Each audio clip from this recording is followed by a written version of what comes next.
Chris Ryan.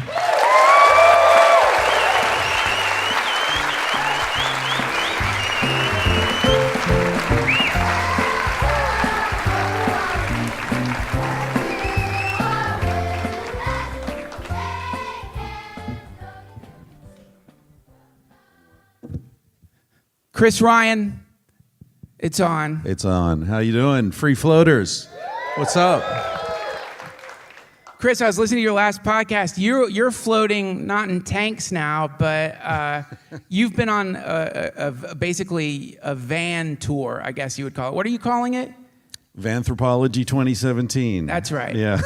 And you've been living in a van, and one of the really poignant and incredible things that you are talking about is the joy of swimming in a river. Every morning, yeah, when possible, and every afternoon. Yeah, we're sort of cruising around, and we're up in Idaho, Montana, Wyoming, Oregon, Northern California, and the roads go along these beautiful rivers. And normally you're driving along and you look at it and you think, oh, I'll bet it's nice to swim in that river. But now it's just, fuck it, pull over, find a spot, and jump in. It's fantastic. What was it before you went on the Vanthropology tour? When was the last time you swam in a river? Oh, good question. I don't know. I'd have to think about that. I mean, That's how you can tell how fucked up you are. Like, if you want to figure out how fucked up you are, just ask yourself, when was the last time you swam in a river? Yeah. Well, and if it's like more than a few months, you're fucked up. Yeah. Or do you know what phase the moon is in right now? You know, when I'm living in a city, I never know. When I'm out on the road, I always know. What phase is it in? It was full about a week ago. Yeah. So it's that ain't a phase. It's a week past full. That's like a cosmology term? Oh, it's in the phase full about a week ago. It's waning. It's waning, Duncan. Oh, it's waning? Is that what they call it? Yeah. Waxing and waning. Okay. Yeah. But don't they have different names for this? Isn't it like... It's like quarter. What? Did anyone know the phase? People know. What? It's waning gibbous. Gibbous, yeah. There's right on the tip of my tongue. Yeah. Waning gibbous moon. Yeah, I think that's where it is now. It's God, a waning gibbous. I have to learn the phases of the moon, not only because it connects you to nature, because it makes you sound like a black metal rock star. Waning gibbous. Yeah, well, yeah, so... See, I don't know about this, though. I don't know if I want to know all these terminologies, because getting into your technology thing. Like, I don't know a lot of constellations. I only know the Big Dipper and maybe Orion's Belt. I think that's about it. And I wonder, what's it like? I look at the sky at night, and I see just a shitload of stars. I don't know how I want to trade that for, there's blah, blah, blah, and there's blah, blah, blah. It's a different way of seeing things, right? Which gets into technology, and we start naming things, then we see them differently. I mean, yes, not to knock any astronomers who might be in the crowd, but no, certainly like when you're like laying in the sand of, let's say, I don't know, the playa at Burning Man, and you're gazing up at the stars, and your eyes are blacker than the night. And you're gazing up at the stars. One thing you don't want is for someone to be like, no, and there's the Orion's Belt and the Sea of Pleiades. No, I know what you mean. And ignorance helps in a way. It keeps you open. There's an innocence and a genius to ignorance, I think, which I'm trying to preserve as much as possible. I think you're doing a good job, man.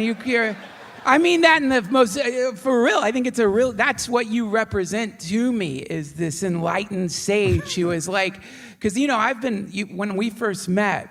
Yeah, it was before you had your PhD. What? It was before you had your PhD, right? Yeah, right. For those of you who don't know, because Chris used to have PhD next to his Twitter name, I realized, like, oh, fuck, anyone can put PhD there. He stole my PhD is what he did. I put PhD next to mine, and then it's great because, like, occasionally people who are mad about something you tweeted will be like, what kind of fucking doctor are you, man? Yeah, man. But when I first met you, you fall into a class of person that I get to make contact with through the podcast occasionally. You're a traveler, and you're somebody who has somehow avoided being completely tied down to a single place. You're a traveler. When I first met you, you were traveling. Your travels seem to be, if anything, you seem to be becoming even more disconnected in some way. I know you have a place in Topanga. I don't mean disconnected in a bad way, but it feels like from listening to you talk about these experiences out on the road that you're being drawn deeper and deeper into a lifestyle that I don't even think a lot of people are aware of as an option for them, or at least it doesn't seem to be a realistic option if you find yourself knee-deep in kids and a job and a marriage and a thing and the stuff and to like go and travel around in a van. I mean, isn't that in fact, we live in a society where that is made fun of, right? There's a meme, van down by the river, right? Right. But there's a counter meme now, which is this sort of glamour of like modern nomadism. And like there was a big article some of you may have seen in the New Yorker 6 months ago about a couple that travel around in their van and it's glamorizing it and it's cool. And I mean, in their case, it was kind of funny because they finance their trip with their Instagram page because they've got so many followers. Then they do product placements and their branding and they're sponsored by this van company and they've got all this stuff. So it's sort of tied into the whole commercial thing, even though it's a counterexample in some ways. Do you think that's bad? I don't have any moral judgment about it. No, I mean, I think people do what they need to do. Like on my podcast, I don't have any ads, but it's not a moral judgment. It's just that I felt weird selling underwear. You know, because a lot of what I talk about on the podcast is don't wear underwear. And I made him spit. I made a comedian spit, ladies and gentlemen. It's the high point of my life. Yeah. Man, that's nuts. Why don't you think we should wear underwear?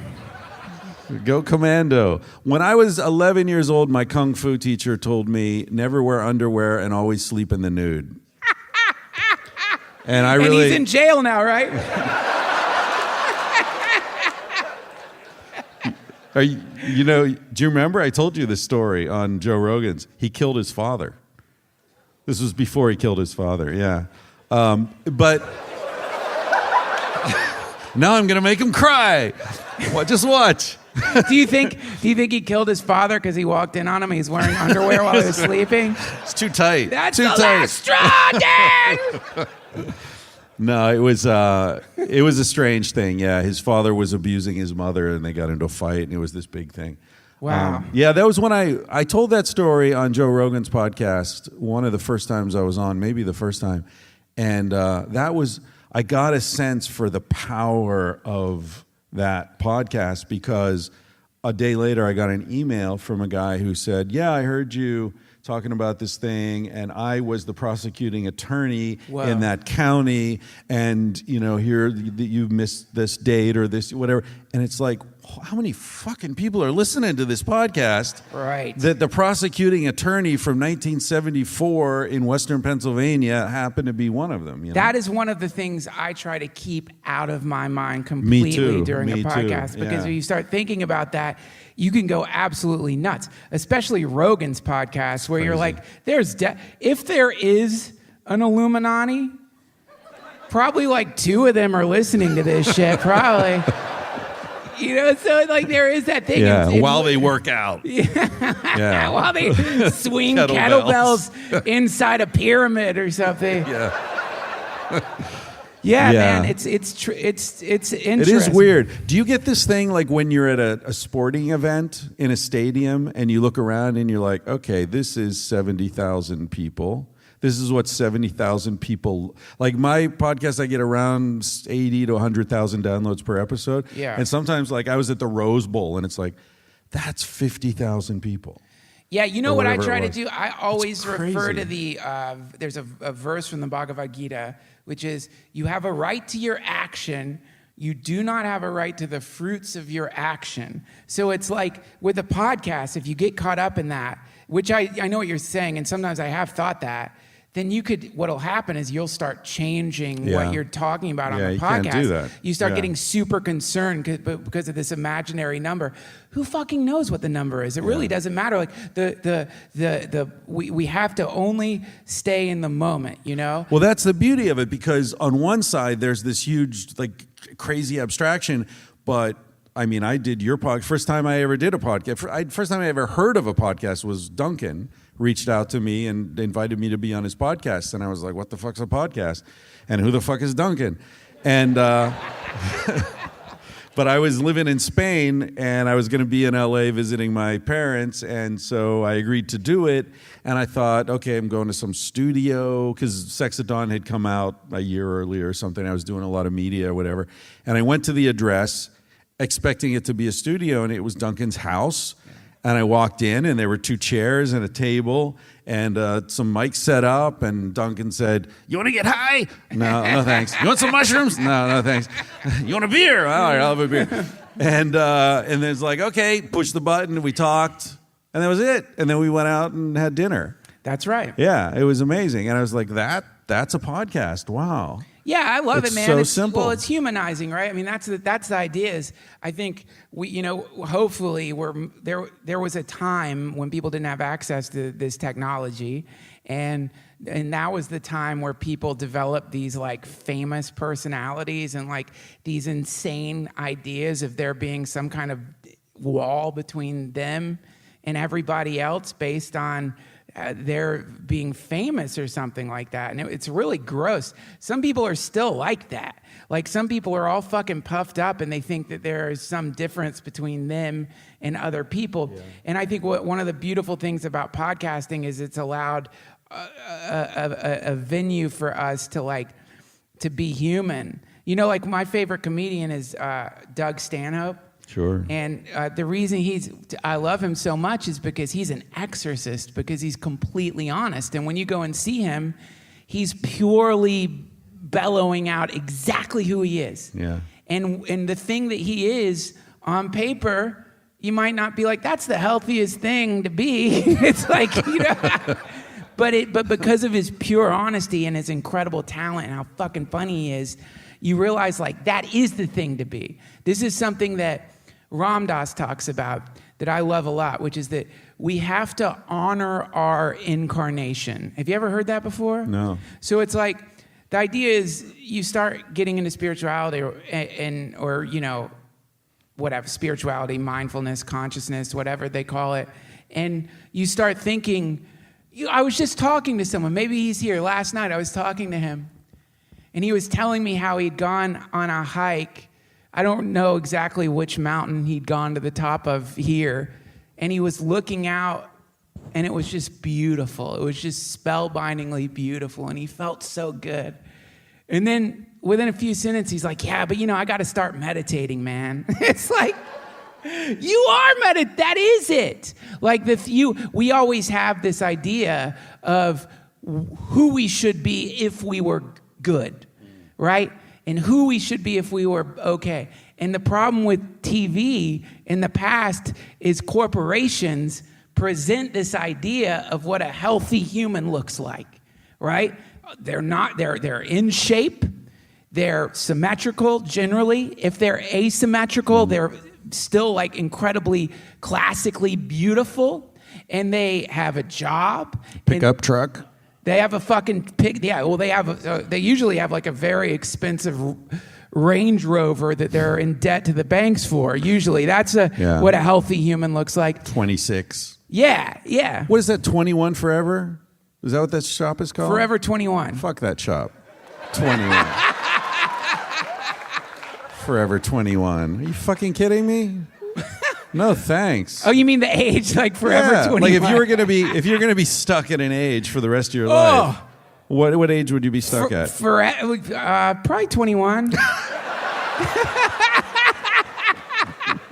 I mean, because the thing you're forgetting is like I think of it like Forever 21 in the sense like it's a vampire. Like somebody turned that person into a vampire when they're 21, Right. but they're really like 300. Right. Okay. So that's when you want to be Forever 21 because like you So have. it's vampire clothing they sell there? Is that what? I guess so. That's a goth cool. shop. Would make it a lot cooler. I'd It probably would be. shop there if it Yeah. was vampire clothing. Yeah. But yeah, so I know what you mean though. Like you don't want to be literally 21 forever, completely confused, astoundingly like unhappy because you haven't figured out what you're going to do with your life. Yeah. And Terrified. Yeah. Yeah. Although when I was 21, I think that was when I went to prison in Alaska. So maybe that's why I'm What did you go to prison for? shoplifting. What did you shoplift? A Snickers bar. That is so crazy. How long? What was your sentence? 4 days. Memorial Day weekend. That's in May, right? I always get Memorial Day and Labor Day week. Yeah, it was a Thursday, and my friends and I had been hitchhiking from Skagway up through the Yukon and across to Fairbanks. So we'd been, camping for 10 days or something, and we got there, and it's a long story, but we basically, two of us went to the grocery store because the one guy wanted to call his girlfriend, and while we waited for a guy to get off the payphone, we walked around pretending we were shopping, and I ate a Snickers bar, and we got caught, and Wow. one thing led to another. And so we were in this medium security prison for 4 days, waiting for the magistrate to come in on Tuesday. Were you wearing underwear? No. I was not. It's funny you mentioned that because what we did, I wasn't. I went to prison with no underwear, and I was 21. We not only was I not wearing underwear, I was wearing shorts. Whoa, shit. Yeah, because what happened was, we How short? short. This was the 80s, Oh, man. So this was before the surfer shorts came in. Wow. Yeah, so what happened was the three of us had been hitchhiking, and it was me, a dude from Telluride named Rob, and his buddy Brent, who was a black Mormon, who had been adopted by Mormon cattle ranchers at birth. So anyway, those two were traveling together. I sort of hitched up with them. We got a ride. And so we got to Fairbanks. The first place we went was this laundromat because in Alaska, some of you are from Alaska, I imagine, the laundromats have showers and they're like kind of set up for travelers to like go in and clean up and everything. And so we went to this laundromat and we put all our clothes in the washing machine because everything we had stank, or stunk. I'm not sure the grammar there. Right, but both. Probably both, yeah. So we put everything in. So all three of us were wearing a jacket with no shirt and shorts with no underwear and boots with no socks because everything's in the washer. And then we went over and got arrested and 4 days later got out. Wow. So Two of us. The other guy was in the laundromat like, where the fuck are they? Actually, we called from the prison. We got our one call and we called the laundromat. And we're like, is there a dude who's been sitting there for about 4 hours looking nervous? Like, yeah, you, buddy, get over here. Wow. Like, where the fuck are you guys? We're in prison, man. Did you run into trouble in prison? Anybody fuck with you? What happened was when they did the intake, the dude who did the intake looked at the report, and my buddy, Rob from Telluride, had drunk kefir, this liquid yogurt shit, which I'd never even heard of. Anyway, so he looked on the report and it's like Snickers bar and a kefir? Are you fucking kidding me? And this cop brought you in handcuffs? And it's like, guy was an asshole, And so I had I had a pipe and a little weed, and which wasn't illegal at the time, but didn't predispose the cop to like me much. And Wait, I thought. How is it in Alaska that weed was not illegal? yeah, in the weed 80s? in the early 80s, weed you could have up to 4 plants in Alaska. Wow. Yeah, as an adult, and you could carry up to an ounce legally. Anyway, so the guy was doing the intake, and I said, like, I'm never going to see that pipe again, right? And he's like, yeah, probably not. I said, and I'm never going to see that weed. I don't even know if there is weed there. And he's like, oh, because basically what I was saying is, like, if you want the weed, take it, It's Right. yours. And so we sort of built a nice rapport, and he said, look, I'm not going to put you guys in with the general population. I'm going to put you on cots in the gym. Nice. And you just stick together and you'll be fine. And we stayed together. And actually, it was a really valuable experience for me because, I mean, you see those doors close, and it's like, you know, nobody gives a fuck who your daddy is, you know? Nobody cares that you went to college or you're smart or you know a lot about Ralph Waldo fucking Emerson. Yeah. Which is, you know, what I knew about at the time. So, yeah, it was an interesting experience. And I remember this one guy, like the sort of guy I imagined that I was most scared of, like a big black dude was in there for, you know, murder or something, putting his arm around me and saying, "You're going to be all right, little man. You're going to be all right, Snickers." That's what I'm going to call you now, Snickers, my friend. And we had the conversation like, do we lie about what we're in for in order to scare people away for a few days, or do we come clean, you know? And we just, when I'm in trouble, I always tell the truth, only when I'm in trouble. And so we told the truth, and people just thought it was hilarious. I bet. Yeah, I mean, you know that thing that you're talking about? The doors closing. Yeah. Have you read this book, the Gulag Archipelago, that Jordan Peterson talks about all the time? Alexander Solzhenitsyn. Yes. I'm so glad you could pronounce his name, because I was just going to say Gulag Archipelago and skip over the author. But there's a description in there about arrest, what it's like to be arrested, and how the moment you're arrested, this basically a chasm opens up between you and the world that you used to be a part of. And that chasm it gets to a point where you're gone. You're gone. Yeah. You are gone. And this is why, you know, this is something that just fucking pisses me off, man. When Jeff Sessions is like sending out letters to people, or sending out letters saying that we should start enforcing the mandatory minimum prison sentences. And this is something that I think is so haunting right now. You know, you're fine. You were fine. You made a friend in there. You got a free Snickers bar. Yeah. You shoplifted the right way by putting it in your stomach. They couldn't get it out.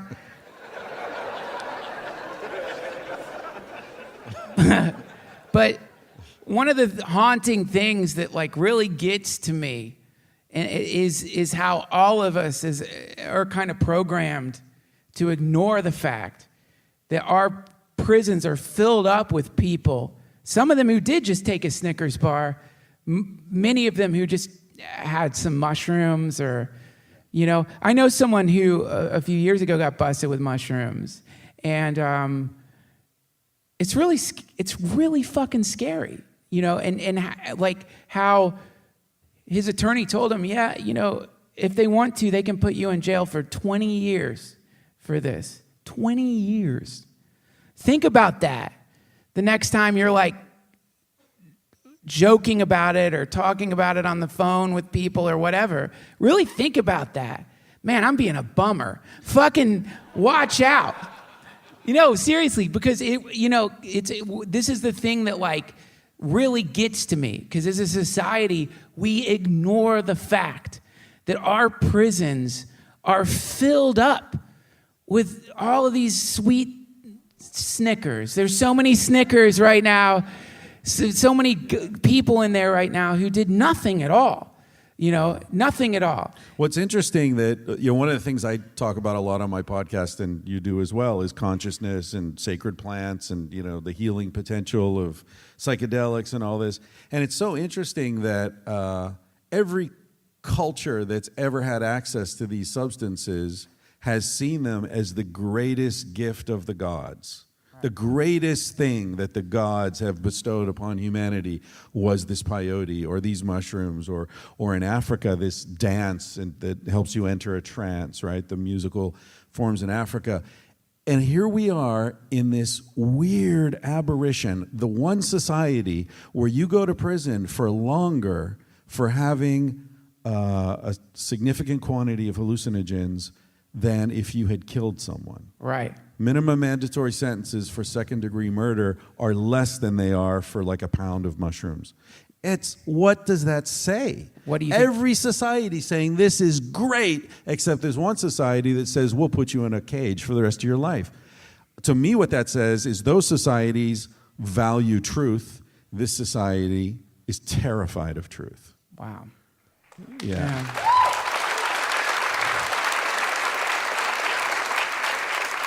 But let's talk about floating. You know what I saw the first time I floated? Hold on, wait. We're not going to fucking talk about floating. He didn't want to. He's a cop. Fuck Wait. that guy. Hold on. We'll get to floating. All right. But before we dive into that, I want to talk about this idea of truth. If you're saying that our society doesn't want us to contact this truth, what is that truth? Like, what is it telling us? What is the message that we're getting from mushrooms, from LSD, from ayahuasca? What is the message that we're getting that this society that we're in right now doesn't want us to have? Well, I think, you can look at an intermediary level and say it's about valuing the integrity of nature over an open pit mine. It's about valuing relationships and sensuality over ambition and acquisition of material things, those sorts of things. I mean, there are a lot of examples of that, right? Love over possession, all these kinds of things.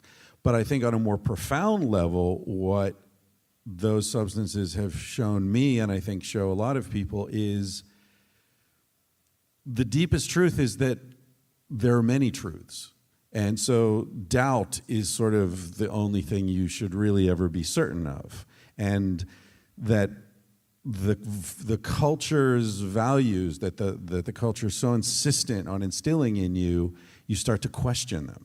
So I think it's not that these substances or physical travel, which I consider to be very similar to tripping. That's why I guess we call it tripping. Right. It shows you what Joseph Campbell, the mythologist, called detribalization, where you recognize that you're part of a tribe, and then it's like, oh, wait, I'm in a tribe, so all the shit that I think is true is just what my tribe says. I just speak that language. So then you get out and you start looking back from another place where you see multiple truths and multiple worlds. Right. And then you're in a whole different way of thinking, so that when your government says, pledge allegiance, motherfucker, you're like, to what? Right. Go fight in this war. For whom? Right. Yeah. So I think it's critical thinking is basically what these substances instill in a strange way. And this idea is an idea I think about quite a bit, because the implication of what you're saying is that there is a conspiracy that is so dark. It's so dark that you could almost just, as a form of laziness, call it Luciferianism. Not to insult Lucifer. Actually, I don't want to. Probably isn't Luciferianism, because Lucifer was a rebel angel. Yeah. But it's like this idea is so incredibly dark. And this is where, I think that there's a lot of walls that have been built inside of us. A lot of walls that we're not supposed to cross if we are going to be productive members of American society. Right. And one of the walls is this wall that you're talking about, because the question is, who fucking built this wall? Who built this wall between us and these substances? Who is it? Is it Jeff Sessions? Is there, and I would love to know your thoughts on this. Do you think there's an organized cabal of people who are like, we can't let them take mushrooms or they'll realize that we're lizards? Do you... I mean, do you think maybe that? Not lizards, maybe assholes. Okay, so, right. Yeah, lizards are cool. I think... I don't mean to diss lizards or Lucifer here, man, but who's behind it, man? I mean, it's like a real problem. Who's behind it? Who's engineered it? I think there are different levels. So you can look at it, if you want to look at it as a conspiracy, I think there's plenty of evidence for that. So, You look at Harry Anslinger, for example, who was the head of the division of the government that was responsible for enforcing the laws in prohibition against alcohol distribution. So then whatever amendment it was that made alcohol legal again was passed, and then he was like, oh shit, now this whole division of the government's going to be liquidated. I'm going to lose a job. Everyone's going to lose their job. We need to find something else to prohibit. Right. So what's it going to be? Well, blacks and Mexicans are using this marijuana stuff, so let's drum up a lot of hysteria against that so we won't lose our jobs. So that's the origins of the anti-marijuana crusade in the United States. It was all about the flow of money and keeping the money moving. Then you have the example in the Nixon administration where I think it was H.R. Haldeman who was recently interviewed about this, who some of you might remember was in the cabinet. I don't remember what his position was. But he said, talking about the drug laws, the draconian Nixon war on drugs thing, primarily against hallucinogens and marijuana, he said, we knew that psychedelics and marijuana weren't health hazards, but we needed to isolate and neutralize the people who were protesting the Vietnam War, which was mostly the hippies, and the people who were agitating in the cities, which was the blacks. And those are drugs that those people were using, so we made them illegal so we could throw them in prison, investigate them, wipe them out. He said this in an interview. I don't remember. I mean, look it up online. Yeah, it's everywhere. You know what I'm talking about? It was like in Vanity Fair or something recently. And so, you know, there it is. It's like they know, anyone who looked at marijuana with any seriousness knew damn well it wasn't dangerous. But we're many presidents away from Nixon, and they're still enforcing these insane laws. So they're enforcing it against black people, against poor people. See, this is the thing. Like, right. I mean, I don't know about your friend who got busted with the mushrooms, and it's true that a lot of people at Dead shows were getting busted, and there's a lot of bullshit around that. But you could, if you have access to lawyers, you know. I mean, I went to a college where everybody was tripping every weekend. And no, there were never cops there. Well, so now we enter into something that's like even more horrifying, which is that now we have like, this is where my mind really starts fucking spinning, which is that, so this country is built on slavery, we all know that, and slavery ends, except in the prisons, because in the prisons people have to work. You have to work. There's work. So a lot of I guess license plates really do get made in prisons. Lots of live free or die. Live free or die. Yes. New Hampshire slogan on the license plates. If you really want your fucking head to spin, think about this. Our attorney general from Alabama wants to start enforcing mandatory minimums again. For those of you who don't know what that is, that means that if you get pulled over and you've got some acid in your pocket, you will go to jail for 5 years. There is a 5-year mandatory minimum. The judge cannot not send you to jail. Yes, you're going to jail. So when you think about the statistics, which is that, more than likely, you're not going to jail if you're white. If you're not going to get busted, you're not going to get pulled over. But if you're black, you're going. Yeah. And when you're in prison, you're going to have to do slave labor. So if you really want your fucking head to spin, think about that. A fucking attorney general from Alabama has figured out a way to make slavery happen again. Yeah. That's spooky, man. Yeah. That's spooky. And that's really happening right now. And this is a thing where I wanted to ask you, because when my head starts spinning like that, I start feeling hopeless, Chris Ryan. So, another example is I was just in the airport and going through TSA. Thick fucking security. It's getting worse. They're getting worse about it now. They're getting more intense, more scrutinizing, more authoritarian. They don't. And there was a period with the TSA where they would try to be sweet. They're not doing that anymore. And as I was walking into the fucking TSA, there's these hardcore thuggish looking fucking cops, packing heat, looking at all of us, tourists, kids, old ladies. No one there is going to hurt anybody, right? And we're being fucking processed. Our shit's being rifled through. And we accept it. We're just like, yeah, this is what it's like now. Our shit gets rifled through now. We just get rifled through and we want to travel. And I had this very hopeless feeling. I thought, how does this get better? When does this change? Can this change? Is there anything that could be done to make this go away? What do you think?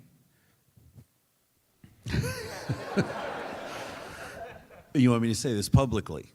Yes. Well, I've lived in Europe most of my life, right? And I think one of the things that's interesting in Europe is that the memory of fascism is fresh, relatively. There are lots of people who remember when Spain was like that, right? Franco died in the 70s, late 70s. World War II, the Spanish Civil War, it's recent. So I think there's a vigilance in people there, not to let shit go that way again, that is lacking in the U.S. There's a lot of I've been driving around in Idaho and, there's all these signs, all this political sloganeering and stuff. But I think, most of these yahoos in the mountains with their AR-15s, if shit gets bad, they're not serious. They're not going to be shooting at military vehicles.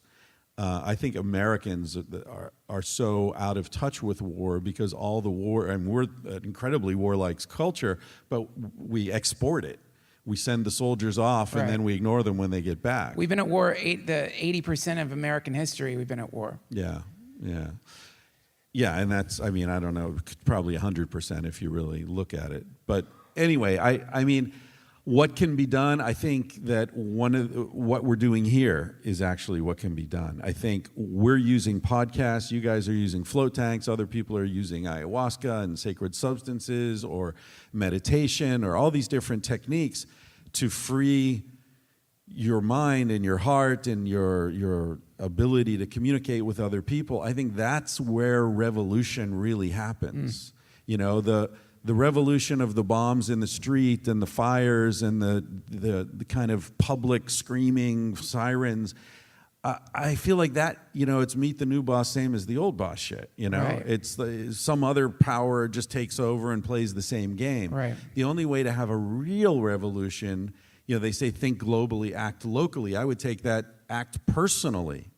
You have a revolution in your life, in your heart, in your marriage, in your friendships, and hopefully that ripples out and becomes a better world. That's all I got. You had that revolution? You've had that revolution inside of you?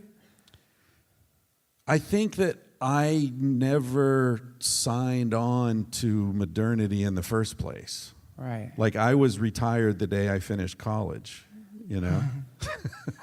I've never really plugged into, I haven't had a job since the 90s. So right. So, but what about people who have had the job and people who are, firmly solidified inside of the system? I think they're feeling it. There's this line that we quote in Sex at Dawn from Arthur Miller, the playwright, who says, an era can be considered over when its basic illusions have been exhausted. Wow. Right? And I think you look at the world we're living in now, especially those of you who are, over 35 or 40 who have some perspective on this. If you look back, 20 years, all these institutions were respected. The church, this is before the whole priest sex abuse scandal came out. The church was still respected. Wall Street was a conservative place where you could park your money and not have to worry about it. The banking sector was safe and conservative. Yeah. Take whatever, sports. The president.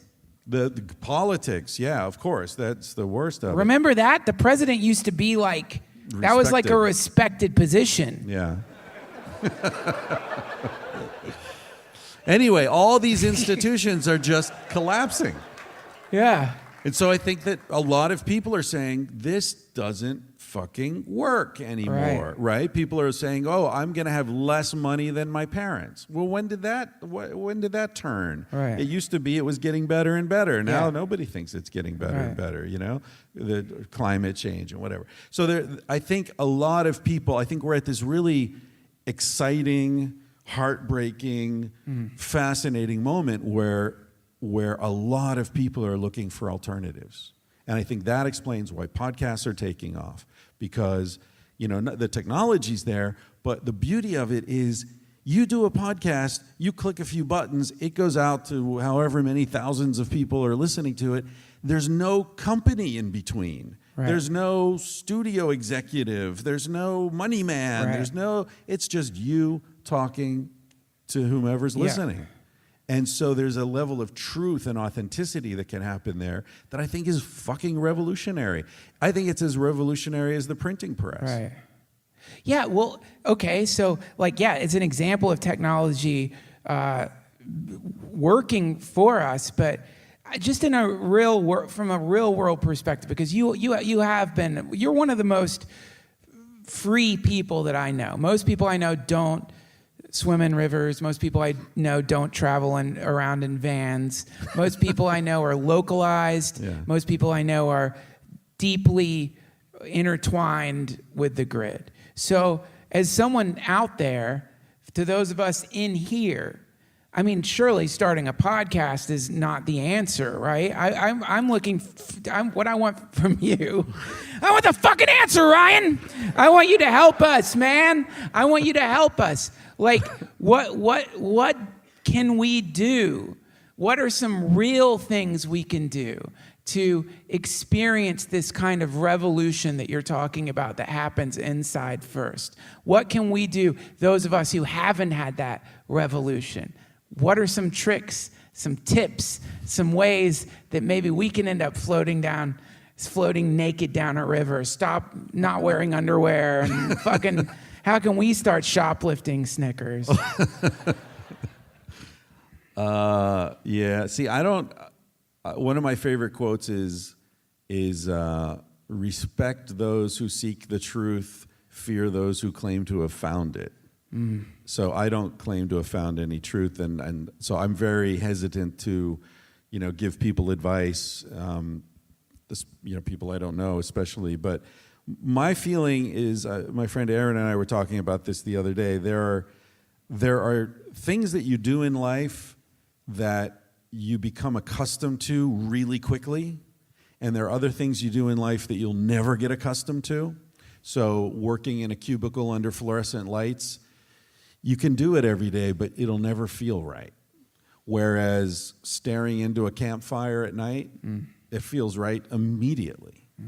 And, after a week or two of that, you check into the Hilton Hotel down here, and it's like, this sucks. Right. It's loud. You can't open the windows. Where's the fire? Where's the stream? Where's the sound of the birds and the wind going through the pine trees? Right. So I think that there's a guide there. There's for me anyway, there's a navigational device where you, for example, a couple of weeks ago, I went to North Carolina to have some people on the podcast who are building a community there.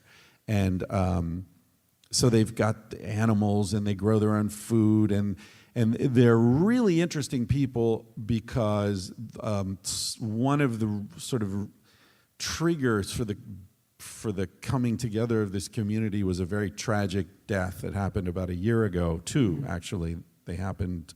One was a surprise and one they saw coming. And those deaths have given a lot of meaning to this group of people and what they're trying to do together. And anyway, the point is there are like 20 people living there, and every one of those people was so fucking authentic.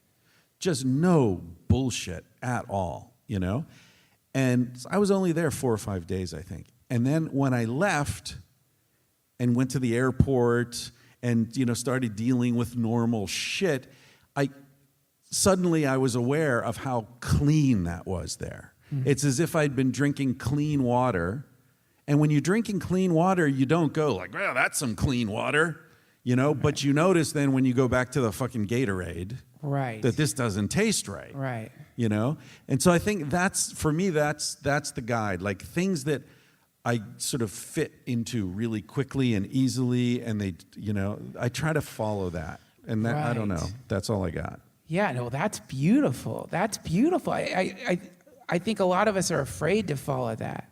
And one of the things whenever I get around you, and when I listen to your podcast and I hear the song that you sing, the theme song. Yeah, the theme song. By Carsey Blanton. I don't mean literally your theme song. Oh. The theme song of your podcast. Okay. Whenever I listen to the theme song of your podcast, I just want to make mail bombs and send them to people. Okay, but the theme song is cool.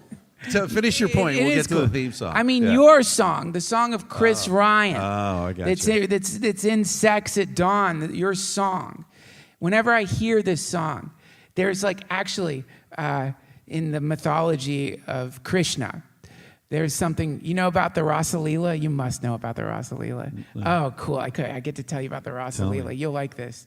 So the Rasa Leela, what happens is, in this mythology, Krishna goes out into the forest and starts playing his flute.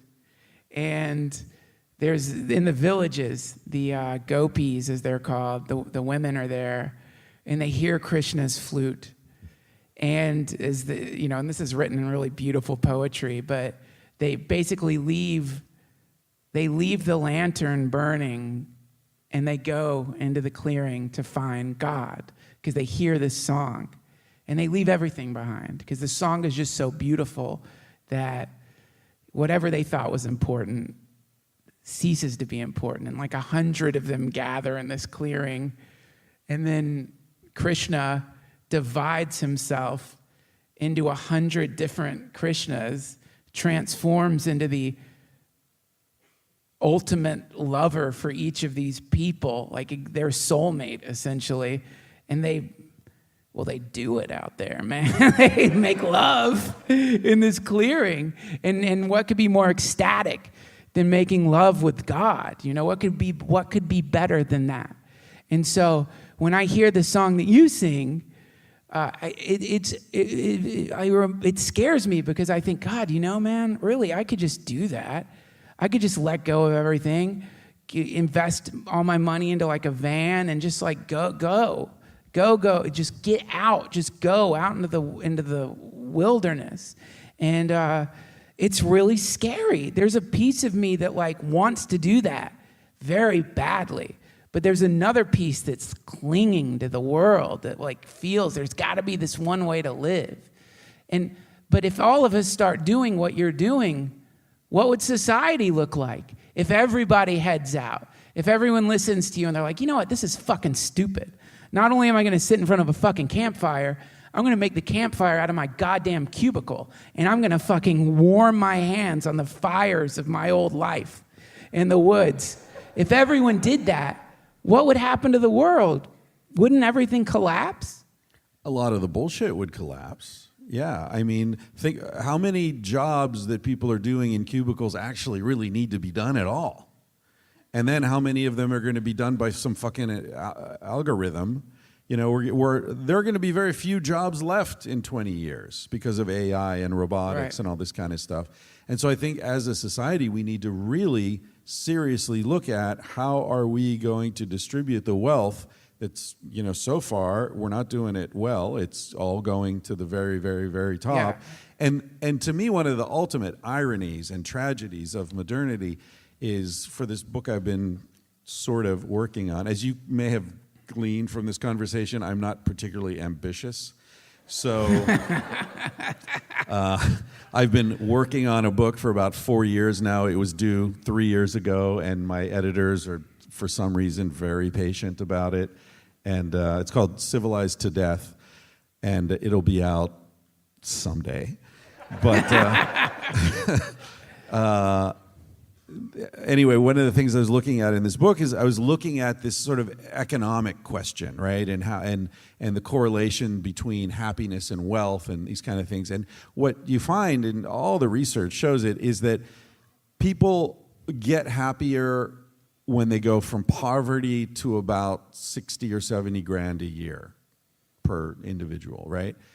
But that's basically the level where you've got enough money, you got a place to live. If you get sick, you can pay a doctor. You don't need to worry your kids are going to starve. You're basically, you have your basic shit covered. After that, there's little, if any, correlation between satisfaction, life satisfaction, and income. And actually, it gets to a point where there becomes a negative correlation. So to me, the great irony is everybody's chasing money, and a few people are getting a whole lot of it, and they're miserable fucks. So if the winners in this poker game we're playing at the table here are as miserable or more miserable than the losers, then who benefits from this? Right. So I used to look at economics as like a poker game among a bunch of buddies. If I won $20, it means somebody else lost $20, right? The same amount of money comes and goes. It's a zero-sum game. Now I look at it as a poker game at a casino. So now, who's the house? Right. Right? Because we're all losing. Right. Nobody wins at a casino. Wow. Right? Even if you win, you lose it later, right? Yeah. So then this gets in, I mean, we don't have a lot of time, but this gets into this sort of deeper conception for me where I started looking at levels of life. And so you have the simplest matter, which is inorganic life, and then you have simple life, single cellular, bacteriums, and then you have multicellular, and then you get up to the most complex forms of life, which I think are social mammals, like us, chimps, bonobos, dolphins, maybe insects, some, anthills and things like that. And then you say, okay, why would it stop there? Right. Right? Of course, we always think we're the ultimate, but the scales continue, right? There's visible light, but there's wavelengths above it and below it, right?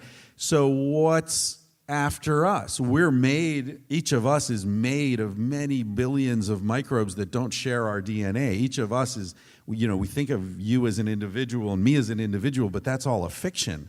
We're a system of all these different organisms working together. So then what are we embedded within? And that's when I get into superorganisms. Right. So we are embedded in these superorganisms that we can't see because we're within them. Right. And so the agenda of the superorganisms, which are institutions, I think, run counter to ours. So that's why, we say, why are we destroying the earth? Well, we're not really. These superorganisms are. And they don't give a shit. And so, it's like people will say to me, hey, you're always pissing on oil companies because they're destroying the ocean. There are good people who work at oil companies. And there are. Right. There are. But it doesn't matter because people don't run companies. Companies run people. Ugh. The CEO of Exxon could go to Peru and take some ayahuasca and have a fucking epiphany and go in on Monday morning and say, gentlemen, we got to stop this deep water drilling. We can't control it. It's irresponsible. We're destroying the planet. He's out of there by fucking lunchtime. Right. It doesn't matter if there are good people working there. That thing about, this is like, I was talking to a friend of mine who was like, yeah, we've got to get the president to take ayahuasca. And I was thinking like, man, you're rolling the dice on that one. Yeah. He's already unstable. Yeah, because it's like, I think there is this idea of like, if we get these people to psychedelics, if we get them to float, if we get them, they're going to be like, wow, yeah, I've got to change. But I bet the president of Exxon drinks ayahuasca, and somewhere in that experience, he's like, I am God. I am God. And oil is beautiful. We don't know. That could happen. But yeah, what you're saying is so crazy, which is that we have essentially become particles in some kind of malevolent organism that is actively eating planet Earth. Right. So the way I look at it is like we are in a school of salmon that we're swimming toward the nets, right? And some of us are going, are those nets up there? Right. Fuck it. I'm going over here, right? You guys, you want to go into the nets? I don't think you should, but I'm going this way. The other salmon are like, dude, you're too high, man. Yeah. You're doing too many drugs. There's no nets. Right.